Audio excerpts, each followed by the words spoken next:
조선족 직원들은 중간에 꼼수를 부린다. 믿을 수가 없다. 속인다. 사기를 친다.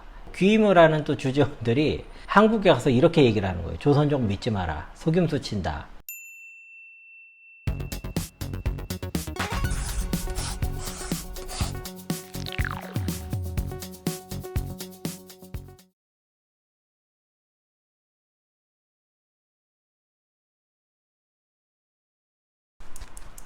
안녕하세요. 중국 현지에서 중국 사람과 함께 살면서 보다 객관적이고 합리적인 관점에서 중국을 바라보려 노력하고 있는 다문화 가정의 차코페페입니다.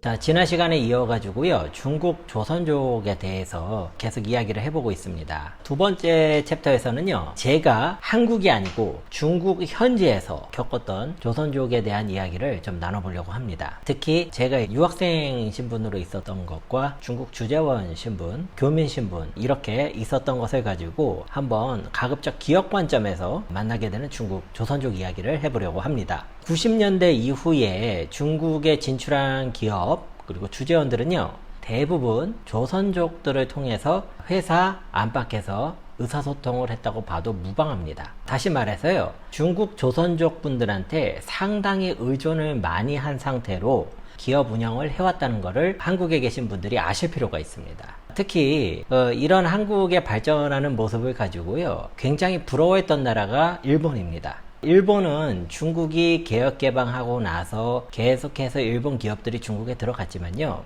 이런 조선족과 같은 역할을 해주는 그런 중국 사람들이 없었습니다. 그러다 보니까 여러분 지금 한번 중국 시장을 보시면 일본보다 한국이 훨씬 더 성적이 좋다는 걸 여러분이 아실 수가 있어요. 또 일본만 꼭 보실 필요가 없고 타이완도 보실 필요가 있습니다. 지금 그 대만 그쪽은 중국 복건성하고 연결이 되어 있죠. 후젠성 복건성이랑 연결이 되어 있는데 그쪽이 이제 거의 하나의 경제권처럼 되어 있죠. 그럼에도 불구하고 대만 사람들이 중국 사람이랑 말도 같고요. 나이가 드신 분들은 중국 대륙의 고향인 분들이 꽤 많으시거든요. 근데 그런데도 불구하고 한국 사람들이 중국에서 기업 운영하는 게 결코 그런 대만 사람들에 비해서 뒤지지가 않습니다. 자, 이런 것들이 알게 모르게 안에서 조선족 분들의 역할이 굉장히 컸습니다. 이게 우리나라에 너무 안 알려져 있어요. 예를 한번 들어보겠습니다. 회사가 있는데 이제 한국인 주재원이 갑니다. 가서 법인장을 하시는 분들도 있고요. 그러면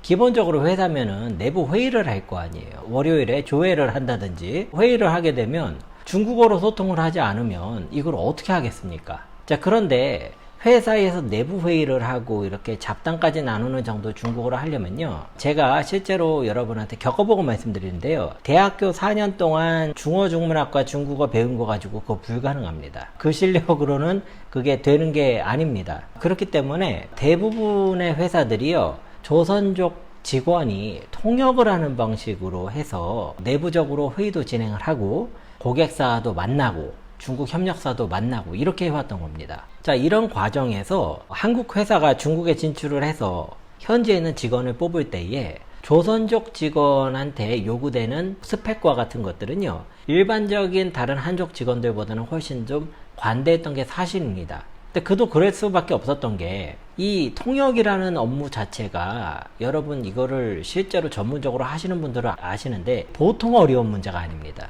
그러니까 이 문제를 해결해 주는 것만으로도 조선족 직원들은 이미 플러스를 받고 들어가는 거예요. 게다가 조선족 직원들은 한국어 소통도 되고 또 한국 사람들하고 말이 바로바로 통하고 식사도 많이 하고 이러다 보니까 아무래도 조금 더 가까운 그런 관계가 형성이 되기 좋았죠. 자, 그러면 이런 한국 회사에서 다니고 있는 한족 직원들 입장을 한번 봐볼게요. 일반적으로 대외적인 업무 처리 능력, 고객, 협력사하고 소통하고 중재하고 이런 영역에서 많은 퍼포먼스들을 한족 직원들이 상당히 더 많이 내는 일들이 발생을 합니다. 자, 여기에는 이제 여러 가지 요인들이 있는데요. 제가 봤을 때에는 제가 본 것을 가지고 말씀을 드리면 이렇습니다. 조선족 직원들이 한국 회사에 들어오면은요, 역할을 발휘하는 부분이 내부 소통하는 데에 굉장히 치중이 되는 경향이 있습니다. 이거는 자연스러운 게 조선족 직원들이 그 역할을 하기에 훨씬 더 유리하기 때문에 그러거든요. 그러니까 조선족 직원들은 대내적인 업무, 뭐 관리, 인사, 행정, 법인장님 뭐 통역을 한다든지 주재원들 잡무를 도와준다든지 이런 쪽으로 좀 집중되는 경향이 있죠. 그러면 아무래도 이제 그런 일을 하는 사람들은 대외적인 퍼포먼스를 낼 기회는 상대적으로 적었다고 봐야 되지 않을까, 그런 생각이 듭니다. 자, 근데 여기서 꼭 주의를 해야 되는 사항이요, 이렇게 업무 구분이 된 것이 조선족이기 때문에 그런 것이 아니고 한국 기업에서 조선족 직원들을 그렇게 활용을 했던 겁니다. 그러니까 이게 원인이 아니고 결과입니다. 만약에 한족 직원하고 동등한 스펙의 조선족 직원이라면요, 제 생각에는 우리나라 기업이 주는 그런 조건과 대우에 만족하는 경우가 그렇게 많지 않을 수 있습니다. 자, 그러다 보니까 그 과정에서 여러 가지 오해들이 많이 생겨나는 거죠. 사람이 살다 보니까. 예를 들어서 조선족 직원이 한족 직원보다 일을 못한다, 혹은 조선족 직원들은 중간에 꼼수를 부린다, 믿을 수가 없다, 속인다, 사기를 친다 등등. 자, 근데 이거를 가지고 귀임을 하는 또 주재원들이 한국에 가서 이렇게 얘기를 하는 거예요. 조선족 믿지 마라, 속임수 친다. 이게 무슨 말도 안 되는 얘기입니까? 이거는 예를 들어서 한국에 가지고 야, 너 제주도 사람 믿지 마, 다 사기꾼이야, 이렇게 얘기하는 거 똑같은 거예요. 그 안에 사기를 치는 사람도 있겠죠. 근데 좋은 사람도 너무 많잖아요. 근데 이거를 이렇게 무책임하게 집단으로 묶어가지고 얘기를 하는 거는, 이거는 정말 있어서는 안 되는 일이죠. 자, 제가 앞서 1편에서도 말씀을 드렸는데요, 조선족이든 뭐 한족이든 중국 사람이든 미국 사람이든 한국 사람이든 간에 탑 수준의 엘리트 인재들은요, 실력이 장난이 아닙니다. 자, 같이 일을 해보고 말을 해보면 바로 압니다. 딱 몇 마디, 말 몇 마디 해가지고 상대방을 꼼짝달싹 못하게 하기도 하고요, 몇 번 대화하고 만나만 나눠봐도 상대방의 상황하고 의사를 바로 캐치를 해냅니다. 자, 그래서 이런 부분들은 조선족이다, 뭐 한족이다, 이런 이슈가 아니에요. 이거는 그냥 개인 능력인 겁니다. 그러니까 이거를 어떤 조선족이라는 잣대를 가지고 적용을 하는 일이 있어서는 안 되겠고요. 자, 또 이런 측면도 있습니다. 한국 기업 내에 있는 조선족 직원이 한국어 소통이 가능하다는 그 사실 때문에 도리어 이 조선족 직원이 그 기업에서 발전하는 게 가로막히는 경우도 있습니다. 자, 왜 그러냐면 이 직원이 본사하고, 한국 본사하고 직접적인 소통을 할 수 있기 때문에 그래요. 자, 그러면 그게 장점이지 왜 장점이 아니냐. 자, 이렇게 되면 주재원의 역할이 제한이 됩니다. 그렇기 때문에 자연스럽게 업무 실적하고 거리가 있는 내부 관리나 행정 업무 쪽으로 편중이 되는 경향이 생기는 겁니다. 자, 그러면 여기서 시간이 오랫동안 흘러버리면은요, 이 조선족 직원들은 열정도 있고 열심히 했고 회사에서 오래 했잖아요. 그러니까 회사에 대한 높은 충성심하고 경험이 남는 상태가 돼버리는 거예요. 그런데 이것을 두고 마치 조선족 직원은 이제 충성파다, 한족 직원은 실력파다, 뭐 이렇게 나눠가지고 설명을 하시는 경우도 있습니다. 근데 뭐 틀린 말은 아니에요. 이런 것도 사실입니다. 자, 하지만 다시 한번 제가 강조를 드리고 싶은 건, 그것이 그 직원이 전족이라서 그런 것이 아니고 결과적으로 회사에서 그렇게 활용을 하신 겁니다. 자, 그렇기 때문에 조선족이기 때문에 어떤 특징을 가지고 있다, 이런 말은 근본적으로 성립을 할 수가 없는 말입니다. 자, 그렇다면 이제 이렇게 생각을 할 수가 있죠. 중국 시장이 크고 경쟁도 치열한데 우리가 우수한 조선족 어떤 인재들을 우리 기업에서 잘 활용을 해서 우리 기업의 경쟁력을 높이면 되지 않겠느냐. 아, 이거 베스트죠. 이게 바로 베스트 시나리오입니다. 자, 그런데 그거를 할 수 있는 우리나라 기업은요, 제가 봤을 때 거의 없다고 봅니다. 이론적으로는 가능한데 왜 그것이 안 되는지 제 나름대로 생각을 해봤더니 3가지 정도 이유가 있습니다.